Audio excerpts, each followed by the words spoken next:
Good morning, Excellencies, dear colleagues, ladies and gentlemen. It's my pleasure to welcome you all to the Economic and Social Council's Partnership Forum on the overarching theme of partnership as a game changer for sustainable recovery from COVID-19. And I call to order this virtual meeting. This meeting of the forum is being held using remote simultaneous interpretation.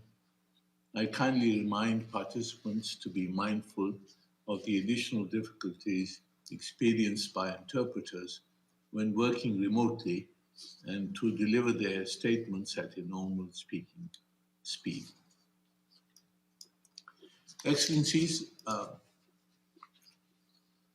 distinguished guests, ladies and gentlemen, I would like to welcome and thank you all for joining me at this first virtual partnership forum of the Economic and Social Council on partnerships as a game changer for sustainable recovery from COVID-19.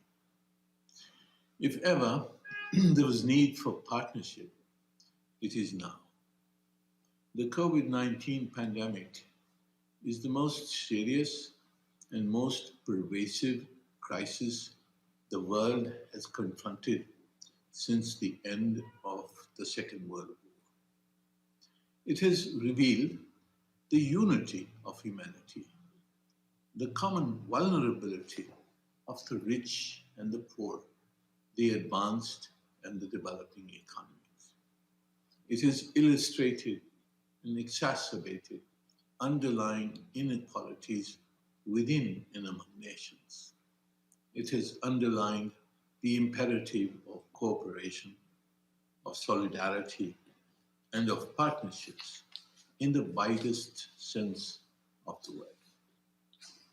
The United Nations, with its universality and convening power, is the font of partnerships between states, companies, and civil society across the world. The contributions of the Global Compact, the International Chambers of Commerce, and the UN Office of Partnerships have established that partnerships are invaluable instruments in the promotion of prosperity and development. We must build and fully utilize these partnerships to respond to and recover from the COVID crisis. The goals which such partnerships must achieve today are as urgent as they are clear. First, we must defeat the pandemic. This requires, most importantly, universal, equitable, and urgent access to the COVID-19 vaccines and related materials, equipment, and technologies. The ECOSOC special meeting of 16th April has identified the actions that are needed. Our partnerships must help to secure implementation of these identified measures. No one is safe until everyone is safe.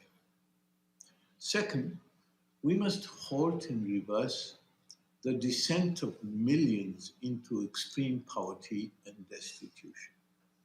This means helping the poorest people with direct and indirect economic support and social safety nets. It means providing the poorest countries with fiscal space through debt relief and emergency grant and concessional finance to save lives and livelihoods. The consensus achieved at the Financing for Development Forum's outcome document sets out the agreed actions which governments and our partnerships must promote. Third, the global recovery must be sustained. The richer countries have injected around $17 trillion to revive their economies. The developing countries need an estimated $4.3 trillion to recover from the impact of the pandemic and get back on track to implementing the SDGs. The 650 billion in new SDRs that are to be created and the envisaged repurposing of unused SDRs are important components of the solution. Further financial support, official and private debt restructuring, larger concessional inflows, low interest loans, and larger FDI will be needed. Our partnerships must help to promote these financing solutions. Fourth, we need to redress the structurally induced economic and social inequalities among and within nations, including through reformed and equitable trade, investment, tax, and technology regimes. Fifth, to recover better and create a resilient, sustainable, and environmentally friendly global economy. Massive investments, 100 trillion over the next 30 years, are needed in sustainable infrastructure, particularly in the developing countries.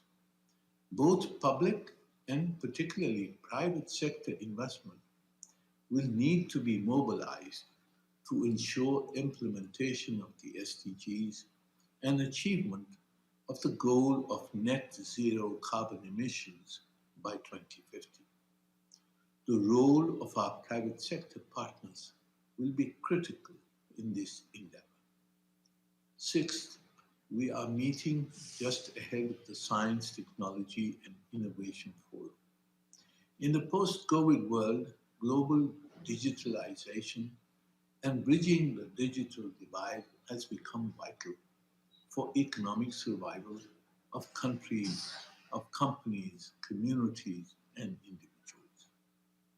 We should utilize all available technologies to enhance productivity and growth in food and agriculture, manufacturing, services, education, health. I have proposed the creation of a database of open source technologies. And learning from the experience of the rapid and collaborative development of the COVID-19 vaccines, we should try to identify and collectively promote the specific scientific and technological breakthroughs which could accelerate and enhance the implementation of the SDGs. Finally, the ECOSOC will also convene the Development Cooperation Forum later this week. This will be an opportunity and provide a framework to enhance the impact of our partnerships, especially at the country and community levels, for recovery, for growth, and for development. Excellencies, distinguished guests, ladies and gentlemen, I look forward to our discussions this morning. I hope that these will yield consequential results. Thank you.